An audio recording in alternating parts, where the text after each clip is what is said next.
Hello guys, dito po kami sa bandang Lusail po. Ang laki ng mga building po dito. Oo, gumagala na naman. At saka dito kami sa Lusail. So, blurred po ang picture, ang video ko po kasi tinted po yung sasakyan. Ang ganda po. Iba talaga pag mayaman, no? Kahit saan ang gusto. So, yan po ang sinasabi nila na Lusail. Ang ganda naman ng picture na yan. Parang butanting. Pag nandito kayo sa lugar na yan, yan po ang palatandaan na nasa Lusail po kayo. So, parang nasa gitna siya po ng dagat.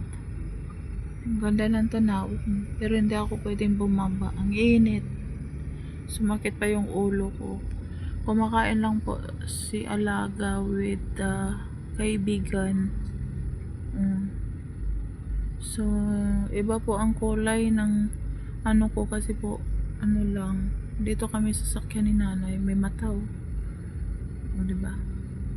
So, ikot-ikot lang po kami, hahanap lang po kami ng parking area kasi po, anyway, umuwi na pala yung maniho namin na isa. Ito pala yung maniho ni nanay ang nandito. At saka sasakyan din ni nanay ang ginagamit namin. Oo. Kaya mag-antay daw po kami ng 1.5 oras. Kasi kakain lang din naman yun daw. Kaya ikot lang kami ng ikot. Hindi ko alam kung saan. Saan siya makakuha ng parking area. So, mag-aantay na lang kami kung saan. Maghahanap siya daw ng kaparkingan niya baday. So, ganyan lang. Ano to? Parang fresh wheel. No?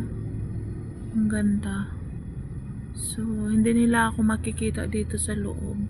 Ako lang ang may makakakita. Parang fresh wheel yata yan.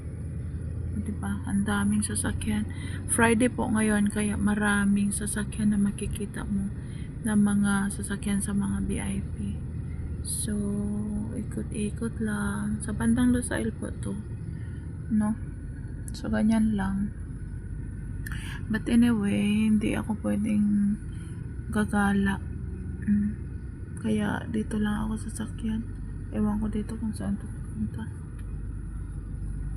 Where you go parking? Here? I'm here parking. Here only? We didn't go home? I'm go there masjid. I will stay here only? I will stay here in 1 hour and 30 minutes? Yeah, I'm coming There now. is masjid here? Masjid here? Here masjid. This masjid I backside. will not go there. Yalla go. I will stay here only in the inside. Do not close the car because it's hot. Yalla.